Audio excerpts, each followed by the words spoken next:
Hello, welcome or welcome back. My name is Marwa. I am a bachata teacher. Today I'm going to be answering a couple of questions that I got over on my Instagram, which you can follow right here for my day-to-day dance life, whilst I am straightening my hair. Basically, I needed to straighten my hair, my annual kind of hair straightening session, and I kind of wanted to do it in the most productive way I could. So you guys get to watch me straighten my hair, which will probably take 2 hours, but this video will not be 2 hours, I hope.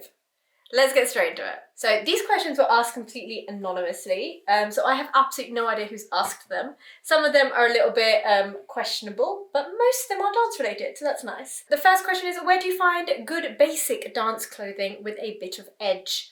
Sports bras, crop tops with a bit of extra sauce, decent cargos, super cropped hoodies and sweats. Now, if you've seen some of my previous videos, you will know that I am a big fan of Halara. I did one unsponsored video and then I did a sponsored video where they actually reached out to me and they gave me a discount code, which is Marwa20 on full priced items.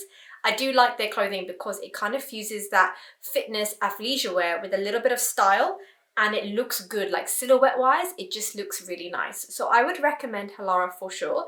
But if you want something a bit more edgy, I would say it's actually quite hard to find things. There's a couple of brands out there which kind of the clothing looks really nice, but I'm not the kind of person who buys a lot of things. So I haven't had the chance to try them on yet. So really what I tend to do is when I go shopping, just in general, I would just always keep my eye out, see if there's anything a bit more edgy, see if there's anything a little bit more kind of what I would consider my style, and then kind of buy it. But I don't tend to like go to a specific place and be like, yes, that shop is where I get all my stuff from. At the moment, I am wearing a lot of Halara. There's other places that have, I guess, like more like jumpsuits, places like Vegan Warrior. GeoWear is another one that I've got a couple of items from. So just, yeah, in general, I just try to keep an eye out for what people are wearing and then try and find something similar that I tend to like online. But I will say Vinted is actually a really good place to go. Vinted because it's secondhand, so it's better for the environment. But on top of that, you can find things that like not everybody's wearing, because let's say someone bought it like years and years ago, it was a fashion at the time, it's not anymore. So you can find edgier items on Vinted, especially if you kind of know what you're looking for. You can just type it in the search bar and then you'll have loads of options, and generally speaking, you tend to get a pretty good deal. So I would always recommend Vinted as your first port of call. The next one says, please could I have some advice on social dancing? When someone asks you to dance and they do sensual bachata, how do you continue if you don't want to do sensual? Now, I actually did an entire video on this, which was how to say no on the dance floor, and it's quite a lengthy video, and I would recommend having a look into that. I will link it in the description, the comments, end of the video, whatever it is. I will link it. But in general, sometimes, even me, like I love sensual bachata, don't get me wrong, I absolutely love it, but sometimes if I've been all night, it's like 3 a.m. in the morning, I say 2 a.m. in the morning, and I've been all night been doing sensual bachata, my back hurts, like I'm tired, I just don't want to do it anymore, you know? I would just, the first thing I do is I just don't really follow it. I just kind of, the leader might be leading it and I just stiffen up a bit. You can say to the leader, don't forget, like you do have the power of your voice. You can say to the leader, oh, you know, I'm not really feeling sensual bachata today, or I don't want to do any sensual bachata today. And the hope is that they respect that enough to dance other styles. I think it's important as a leader that you do understand how to not just do sensual bachata, because at that point, if all you ever do is sensual bachata, you're not really dancing bachata, which is a fun argument we could have. But let's just say the follower says to you that I don't want to dance sensual bachata today or right now, then, you know, that doesn't mean never, but it means in this moment, can you not? So you do have the power of your voice to be able to say, no, thank you. You've also got the power of your body, so you can just not do the move. And then the other thing I'd say, and this one maybe, I don't want it to be taken the wrong way, but this one, it would be a case of try and find events where Dominican bachata is what is played more often and is what is encouraged more often. What you'd find actually is that if you pick specific events to go to, you'll end up dancing less sensual overall without having to tell every single leader that you dance with that you don't want to dance sensual bachata. But of course, as I said, I've got an entire video on saying no, just saying no in general, but it does apply to dance styles or specific things. And actually, leaders, I've got one for you as well, which kind of is on this topic, but it's from the leader's perspective. So if you are a leader and you're kind of in these situations, what do you do? How do you respond? and what sort of like respect and care do you need to give to your follower. That video I will also put at the end. I think it's called something like Leaders, this one's for you or something. I've not straightened my hair in a really long time, so actually the length, I actually have no idea how long my hair is, one. And two, I've recently acquired quite a few white hairs, and when your hair's straight, they are much more visible. Brilliant. Okay, what star sign are you, and do you believe in horoscopes? So I've just had my birthday, so for those that are star sign enthusiasts, you'd know I am an Aquarius. Do I believe in horoscopes? I don't know the answer to that, to be honest. I'm a never say never kind of person. So if you came to me and you came to me with a piece of information that I cannot scientifically disprove, or I cannot find research to back up a different story, I am never going to discount it and be like, no, that's wrong. Because who am I? Who am I to say that horoscopes aren't a thing? Or who am I to say that X, Y, and Z isn't a thing, or aliens aren't a thing, for example? You know, like I'm a very big believer in we as humans have not found everything out that we need to find out. If you think like years and years ago, like and by years ago, I mean many years ago, like there's loads of parts of like the human body that we didn't know. We are finding out and doing new research and finding things out. To assume that we know everything is when progress stops. To assume that we are, you know, as intelligent as we can ever be, that we are the only things around. To assume that, in my opinion, is the only kind of concept or thought process that I disagree with. So I'm never going to say, no, horoscopes are not a thing. And I will say every now and then, if it pops up on my feed, I do have a little read and I'm like, okay. So yes, let's say I'm impartial to a horoscope. One truth and one lie about you. Interesting. So I'm not going to tell you which one's which, but let's do that. One truth and one lie. Okay, here it is. I did karate for 10 years, or I'm fluent in a couple of languages. Tell me which one you think is a lie or truth in the comments. Someone asked me this recently. Have you ever wronged anyone in your past, and what would you say to them now? Now, I think everyone has wronged people, whether intentionally or unintentionally. Everyone has wronged someone in the past, and sometimes that's quite difficult, depending on what kind of person you are. That is quite difficult to process, you know, to think, oh wow, actually I did a really crappy thing to someone. It's not nice. And I think if I can make things right, I'm just trying to think, if I think of specific examples, if I could do something to make things right, I 100% would, definitely. If I wronged someone, and it will always be unintentional, like I would never wrong someone on purpose for no reason. If I wrong someone unintentionally, or I made a mistake that was very selfish in the moment, which I have done in the past, I think we all have, I would always try and make that right. What would I say to them now? It would probably be a sorry and an admission of guilt, and of course, if I could do anything to make things better. And the thing is that in those situations, I would never expect that person to forgive me, because that's not why I'm saying sorry. I just want the person to know that I understand what I did was wrong. And I never would expect someone to like be my best friend or something just because I apologised, or just because I tried to make things right. I'm making things right because it's the right thing to do. Yes, that's what I would do. If heaven was an unlimited supply of 3 different foods or dishes, what would be your go-to pick? I always struggle when it comes to like favourite foods, because I'm like, why do I have to choose? And also, I'm someone who's very mood dependent. So my mood like really changes everything. Sorry, I'm looking over here because my mirror's over here. Sometimes, like, I love chocolate. Like, I will eat 20 bars of chocolate in a week. I am exaggerating mostly, but I will eat a lot of chocolate. And other weeks, I'm like, nah, I don't want to eat anything sweet at all. I think as a woman, a large part of that is down to your cycle. So I think your cycle makes a massive difference into what foods you're craving, what foods you want, your mood as well. Like, I don't know if I emotionally eat, that's what I'm doing, but definitely my mood plays a part into what I want to eat. I think 3 different foods. I love sushi, and sushi you get a bit of variety, you know. The thing is with sushi is it's quite fresh, and I'm not craving it usually when it's like cold outside. I guess if it's heaven, then maybe it wouldn't be cold. That would be nice and tropical. So yeah, definitely on the sushi. And then I'd want something like warming, like something versatile, but also warming. So maybe something like a ramen or a bibimbap or something like that, where I can like customize the toppings. That would be good. Really, I was gonna say I love seafood, but that's a bit one-dimensional. A third dish. Oh, I do love a tagine as well, but that's kind of similar to the bibimbap. Actually, nah, we'll go tagine. So, for those that don't know, I am I would say mostly Moroccan, but I'm not actually that Moroccan. I grew up thinking I was 50% Moroccan. So let's say I'm mostly Moroccan. So I would say culturally, like that would just be something that would just make me happy. It's warming, it's nutritious, it's healthy.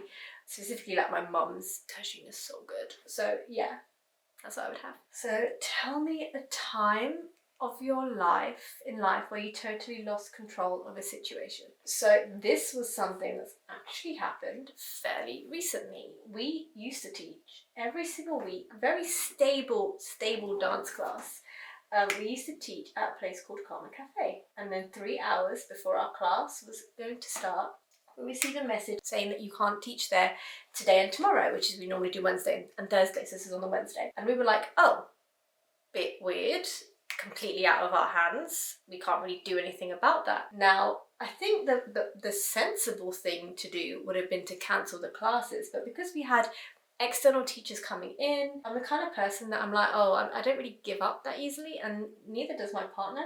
So we were like, right, so then the obvious thing to do is to find a venue, which actually wouldn't have been the obvious thing to do. The obvious thing to do is actually to cancel the classes and reschedule, but we were like, no, we're going to find a venue. So we panic found, like we were calling up, looking around, you know, racking our heads, trying to figure out what's going on. We found a venue. We then contacted a couple of people. We found a venue for Thursday night. We then on the Thursday night realized that it wasn't just going to be that week that we don't have classes. It's going to be every single week forever, because the venue is being shut down, it's being sold. So you can imagine our distress, where we had something very stable, very consistent, and also our main income stream just completely get pulled out from under us. That was a situation where I was just like, oh my god, like I can't control this situation. I can't, you know, do anything about this. And you know, I had dreams where I was like, what if I buy Karma Cafe and turn it into this multifunction, multi-purpose, incredible space? And then it's also like, well, I don't have any money to do that, so that's not going to happen. So it was just kind of like, a very stressful situation. So since that, the Wednesdays have sort of been taken care of by the external teachers, so they've kind of found their venue, they're happy. And then the Thursday classes, we're in a place temporarily whilst we look for somewhere else. So it is still super unstable, and it does feel a little bit stressful at the moment. But you know, it's something that we're managing. There's been lots of moments in my life where things have felt completely out of control, or things have happened. It is like the rug gets pulled off from under your feet, and suddenly all you see is instability. And to be honest, I think that's where faith really helps me. Faith in myself to be able to get things done, faith in myself to be resourceful, and also just faith in something larger than myself, like things are always going to be okay. You know, God or the universe or whatever you want to call it has my back, and you know, everything happens for a reason. Now, even if I am completely delusional in that thought, and there is no God, there is no universe, there is no, you know, bigger thing that's bigger than myself, even if I am completely delusional, the security that gives me is unmatched. And not only that, but the confidence it gives me to keep going, to keep pushing, to take action, that is something that nothing else can replace for me. So having the faith there, again, in myself, in my resourcefulness, my ability to get things done, and in, you know, a greater power, is really what helps me in these situations. When eating tacos, do you turn the tacos sideways or do you turn your head sideways? I've got a taco.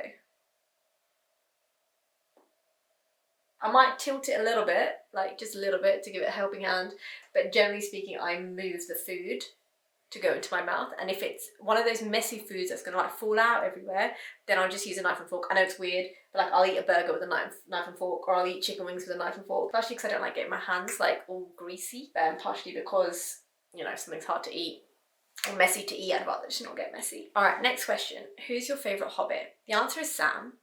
It is always Sam. Then like Merry, Pippin, then everybody else, and then it's Frodo. Don't come at me, okay? Frodo, at every opportunity he had to do something, faints, or passes out, or has to be carried around, or like, dude, get a grip. I get you're carrying the ring. I get it, but could you have a more lame main character? Okay, the next question. What do you look for in a man? This is a really interesting question, because if you had asked me this question a few years ago, the answer would have been very different. I think back in the day I was like someone over 6 foot with my like 5'1" self. So it would have been like someone who's tall, someone who's trustworthy, who makes me laugh. I don't need a comedian in my life. What I need now is someone who takes care of me. I need someone who makes me feel good, who makes me feel confident, someone who supports my dreams, who like is my hype man, someone who puts me first and prioritizes me. We don't have time for red flags or beige flags. If you are a guy and you are watching this, just remember, being funny is not enough. Being good looking is not enough. So yes, a man who looks after himself, looks after his health, can look after his woman, and can look after children in the future. Honestly, I could go on when it comes to this topic, and maybe I should. For the women out there, maybe I should. Alright, back to a little less serious topic. If you had to pick one to give up for the... Where is my hairbrush? If you had to pick one to give up for the rest of your life, would you pick cheese or chocolate? And I would 100% pick cheese. I used to really love cheese, like a lot.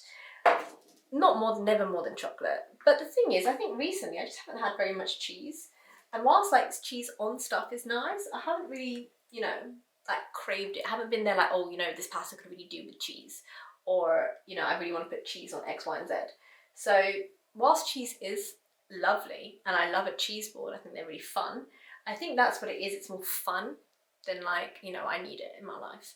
So whereas chocolate I need, especially when it's like the time of the month. If you had to pick an actress to play a biopic about you, who would you pick? I don't actually know what biopic means. Hold on, I think I googled this already, but I can't remember. A film dramatising the life of a particular person, typically a public or historical figure.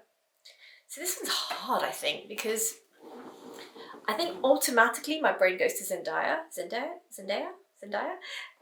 Partially because like I just think she's absolutely stunning, and to be played by someone like that, yes please. However, her personality type, in the stuff I've seen her in, she seems to be quite nonchalant. She plays that role really well. And I'm not a nonchalant person. I don't know if you noticed, but I am not a nonchalant person at all. So I just don't think that would be right. But then again, I don't know. The thing is, for me, like just from a representation perspective, I would want the actress to be a person of colour, to be a brown person. I'm not too fussed about getting my exact ethnic mix correct, because that's going to be hard. Whilst I connect more culturally to the Moroccan side, I am born and bred in England. So it's really difficult, I think, to find that balance. It would have to be, I think, just a racially ambiguous brown person from England, which is hard to find, right? If you know anyone who you think would play me well, I'd be really, really, really curious to have a look into them. Okay, if you had a theme song play every time you entered a room, what song would it be? This is fun. So I have a playlist called my Badass Boss playlist, okay? And on there is a real mix of songs. Some of them are like girl power songs, you know, like Little Mix and Ariana Grande. But some of them are proper like rock. So like, you know, people like Nefex, for example, and Royal Deluxe and people like that, which people have never heard of. And to be honest, I don't really listen to them apart from perhaps there's 1 or 2 songs that I was like, damn, these songs make me feel powerful. Do you think you'd get along with a clone of yourself? Yes, very much so. So I am, generally speaking, I would say, and if you know me, feel free to disagree, but I'm generally quite easy to get along with. Like, put me and someone in a room together, for long enough and we will definitely bond over something. So in general, I'd say I'm quite easy to get along with, and because of that, me together would probably get on really well. But equally as well, like with the ambition and the drive that I have, what would actually end up happening is it'd be like, right, there's two of us now. Now we need to delegate work. There might be a bit of like, so who's delegating? But again, because I'm a problem solver, I would probably just do something like, right, let's just put our names in the hat. Let's put all the tasks in the hat. Let's pick out the hat. And then that's how we delegate. Like we're not making that decision between us, so we fight over it. We're just going to delegate and be resourceful that way. And then we'll get all the tasks done, and we'll just literally take over the world. Like, forget taking over my local city, take over the world when it comes to things like bachata, YouTube, whatever it is that I want to do. I mean, I might need more than two of me, but the point being is like, if there were clones of me, people better watch out. Watch out. What foreign language would you like to learn? So a lot of the music I listen to is in Spanish. A lot of the people I hang around with and talk speak Spanish. And, you know, I love going to Spain. Barcelona is one of my favorite cities in the world. As a result, speaking Spanish kind of makes sense, right? However, I don't jump to it straight away because I am, as I mentioned earlier, Moroccan, and I don't speak Darija, and I don't speak Arabic. I can understand a lot of Darija. I can understand the local dialect pretty well, and can kind of formulate some sentences here and there. However, not fluent. So for me to be able to communicate with my family in a more meaningful way, I would love to be able to speak it, to be able to go to Morocco and speak the language. And there's something that whenever I hear someone in England and I overhear someone speaking not necessarily Arabic, but Moroccan, it does something like in my insides. Like I feel warm and fuzzy, and it's kind of nice. So hearing the language, to be able to speak it would be amazing. You might be listening to that, be like, if it's that important to you, then why haven't you learned? I've tried, guys. Honestly, I've tried. I haven't put in as much time and effort as perhaps I could.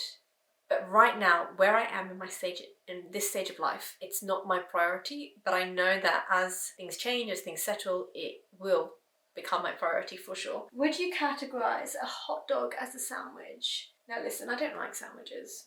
I'd go as far as to say I actually hate sandwiches, and I kind of feel the same way about a hot dog. I'm not really like someone who's like, oh yeah, I'm gonna have a hot dog today. So that's like one vote, but if everything I hated was classed as a sandwich, then you know, some people are sandwiches. But the other kind of closing factor is a sandwich is like 2 slices of bread with something inside, which includes like a pita with filling. Like it's technically a sandwich, right? So a hot dog is technically a sandwich, right? What's the official definition for a sandwich? An item of food consisting of 2 pieces of bread with a filling between them, eaten as a light meal. Okay, so it has specified 2 pieces of bread. A hot dog is 1 piece of bread that's sliced in the middle. So actually it's not a sandwich, is it? Okay, we're halfway there and it's been a whole 50 minutes. 1 more hour to go, yay! The other interesting thing with this hair is going to be, normally when I dance, my hair bounces around a lot, right? So it's very easy to like do hair flicks and stuff like that. It's going to be interesting with straight hair to see how easy it is to do that kind of thing. Okay, I'm just going to speed through these bits and then we can continue our chat. Otherwise I'm going to be here forever. Okay, we're still going. Kind of achieved a bit more in the last 20 minutes than I have before, because I wasn't talking to you, but now I'm back. So let's chat some more. If you were a pizza topping, which one would you be and why? So I love a bit of controversy. I don't like getting involved in debates, but I do like controversy. So I'd be pineapple. Who'd win in a fight, a grizzly bear or a white shark? Now, this is an interesting question, and it's all about context. So, are we in the water or are we on land? Because there's a very clear and distinct winner based on where we are. Okay, someone said, be kind to yourself, girl. Sending love to help you through the pain. When I posted this anonymous question thing, I was in a lot of pain thanks to my monthly visitor. And then they continue and say, and yes, please do more gym content. I don't trust these Insta models, and seeing you gives me hope that maybe it's possible to have a busy life and to have abs. Now, I do have abs. They kind of just appeared. I say they just appeared. I've been going to the gym for a while, and they come and go, and recently they've appeared like hard. And I don't have like a set ab routine, right? I do a lot of core work, and when I tend to go to the gym and I do the exercises that I do, I make sure that my core is engaged, and obviously through dance and stuff like that. In terms of like how often I go to the gym, which I think is a thing that this person is trying to say about having a busy life, is I go twice a week, usually definitely twice a week. I go for an hour. And I try and work hard in that hour, and like try and push myself as much as I can, as much as my body and my tiredness levels allows. And then I don't really do like a whole lot of walking during the week, which is like, I think my downfall. I don't really do much cardio. I don't do that much walking. Like, I don't reach that 10,000 step limit unless I've got a dance, unless I'm dancing that day. There is no way I'm reaching 10,000 steps, like not even 5,000 steps. It's pretty bad. It's bad. I should do something about that. But the point I'm trying to make is I dance minimum once a week for a few hours. I do dance a lot in the house, like around the house, in the house, around the house.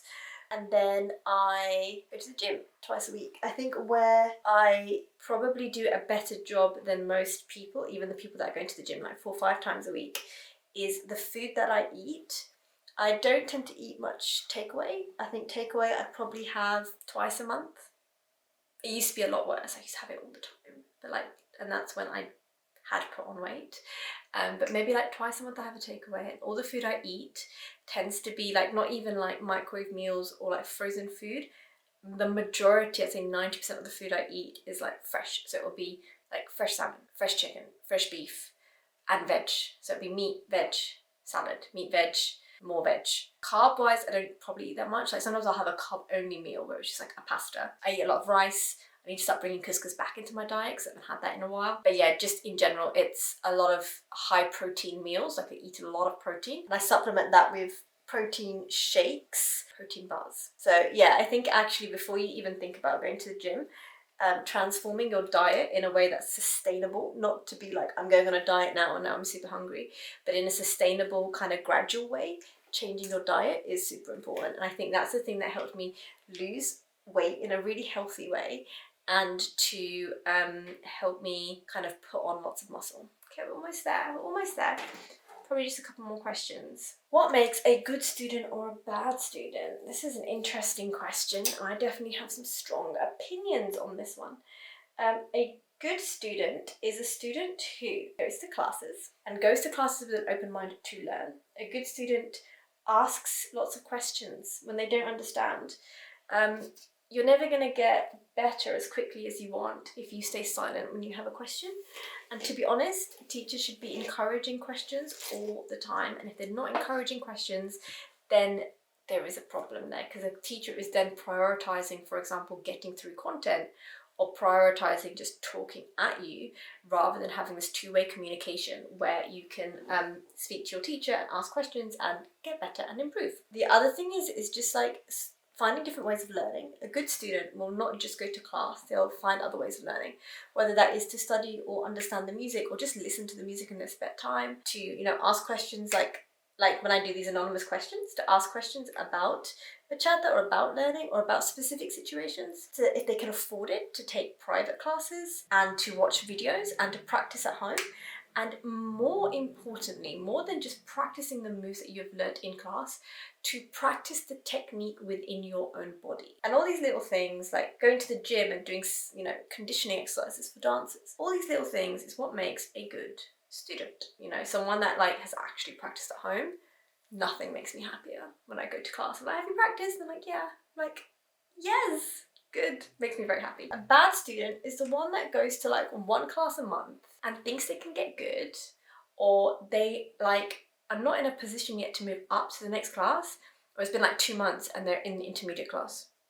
You've not learned proper technique and learned everything there is to learn from a beginner's and an improver's class to then be jumping up to the intermediate class. So people who try and run before they can walk are the ones that are the students that I tend not to like the most. The ones that think that they know it all, or someone who consistently blames everyone but themselves. So like they don't get something and they blame, let's say it's a leader, they don't get something and they blame their follower for it, or they blame like the music or whatever it is they're gonna blame. but they're not really looking at what they're doing wrong. They're not really looking at how they've led something, how they are following something, how they are interpreting the music. That assumption is just, you're just not going to get very far, are you? And there's someone who doesn't pay attention in class. I don't mind chit-chat in class, like I really don't. But if I'm kind of, sometimes I see something and it's let's just say it's one person, and it's that one person is doing this mistake over and over again. And it's quite a crucial mistake. And I don't like calling people out in class if I don't have to. So I'll be like, some of you are doing this wrong and this is why. And then I explain it and I go over and they're not paying any attention. And I'm like, dude, this was for you. This was for you, and you are standing there and you're talking about the move. If you paid attention, you would get it right. What's your view on safety and inappropriate conduct in the dance scene here in the UK? Is safety and dance etiquette talked about enough, especially for new dancers? The answer is no. And the thing is, when it comes to new dancers, I could put out videos, right? I put out a video on safety on the dance floor. I put out a video on saying no. I put these videos out, right? And let's say I put them out a few months ago. Someone new to the dance scene comes in, they follow me on social media, on Instagram, and I advertised at the time that I put these videos out. And they obviously then don't know I have a YouTube channel. They don't see my YouTube videos. They then go to the dance scene and something happens and they don't know who to turn to, because they don't know that I advocate for safety. They don't know, they haven't seen my videos. They haven't really looked that far into it. They don't know I'm a person that you can go to if something happens. So for new dancers, I think it's quite difficult to navigate that. I think as you get more experience, you understand and learn how to navigate it. You feel more comfortable talking about stuff. You eventually, see things, because it's important for people like myself and other teachers to talk about stuff like this. So over time you do get more exposed to things like this, but as a new dancer it's very difficult, and unfortunately people who are predatory are going to see those new dancers first, and they may or may not do something that is completely inappropriate, and the new dancer will either be completely put off the scene, not understand, or be put into a compromising position, or think it's a normal thing to happen, and allow things to happen even if they're not entirely comfortable with it, which I think is a real shame, but it's no fault of the new dancers at all. And this is a note to myself as well, but as teachers I think it's really important to constantly talk about it, even if it annoys the people who have heard it about a million times. For the sake of new people, for the sake of people who perhaps have not caught the content, because not everyone sees everything, it's really important to consistently talk about it. And even go a step further and just have it as let's say on Instagram as a highlight, to be this is a safety thing and I'm here for you regardless of what the situation is. I'm here for you to speak to. I'm a safe person you can come and speak to, and I'm someone who will advocate for safety in the dance scene. And I think it's really important for it to be talked about more. I think it's really important for organisations like Safer Dance Spaces and Good Vibes Bachata to be consistently talking about it and having their content shared by the majority of the dance scene, the ones that want a safe dance scene, which, in the most case is about 90% of people. It's just the 10% that are just, ruin it for everyone, as usual. Okay. Whilst we just do the last few strands, are lifts common during social dancing or freestyling? Basically, when not rehearsing. This is an interesting question. I think for the most part the answer is always no. You should never ever do a lift with someone that you've not practiced with before, if that makes sense. So I've had it before where I've danced with someone and it's the first dance we've ever danced together, and then they go straight in for a lift and I'm just not ready for it, or I stop it from happening if I catch it quick enough, or as soon as they put me down I'm can you please not do that again. And listen, I love lifts, I love being lifted. There's a real thrill that you get from flying, right, which it's just fun, it's just good fun. And sometimes on the social dance floor I'm oh no, this is fun, I'm enjoying this, but equally I always think about how does that look to everybody else, because it's what's the word? Think about it this way, even if you're an experienced lifter, even if you are super safe in how you do lifts, and you've even done it, let's say you've done it with me multiple times so you know it's safe, other people are going to look at that and be oh, I can do that, I I can do that. And this would be someone who's been dancing for like 2 months, doesn't really understand how to lift someone, doesn't understand their own strength, doesn't understand how heavy a follower can be, or how heavy a follower can make her be, or even if the follower has poor technique, how dangerous a lift can be. And then they're like, oh yeah, I can do that, you know, and then maybe they practice it with one person once and then they do it. Like, we always have to think, while some things are like fun to do and nice to do, how is it coming across to everybody else, and what standard are we setting for everybody else? So I always try and like lead with safety in mind, and not kind of do lifts. I don't mind like dips or leans because there is some level of control there, but for the majority of lifts there isn't that much control. So for me personally, I would say no, do not lift.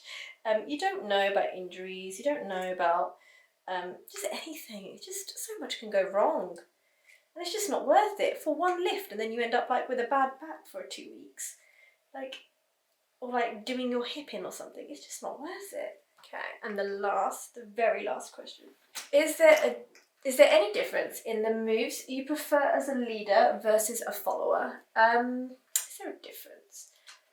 In general, no. I tend to lead a lot of the moves that I can follow, if that makes sense. I think I really love it when leaders play with musicality and like play with the song, or like do like more sensual moves perhaps, and I tend to do a lot more of that. I think because I know I enjoy it as a follower, I do naturally then enjoy it more as a leader. But then also on top of that, I know like I find it fun as a follower, so the follower I'm dancing with will also find it fun, hopefully. So generally speaking, there isn't that much difference. Okay, we are done with the hair. Oh, it's so long. Look at it. It's so long. I mean, it's very badly cut. You've got to understand, when I cut my hair and it's curly, I just kind of like style it.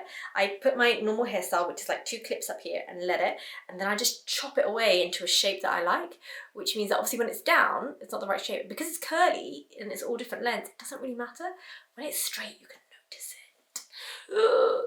Oh well, it's only like once a year I straighten my hair, it's fine. That brings me to the end of this video. Thank you so much for spending this time with me. This has made this whole process so much nicer to just have something to talk about, and I hope it was useful and helpful for you too. If you've got any opinions, any questions even, just pop them down in the comments below and I will be happy to read them and maybe even respond to some of them. I'll see you in the next video. Bye!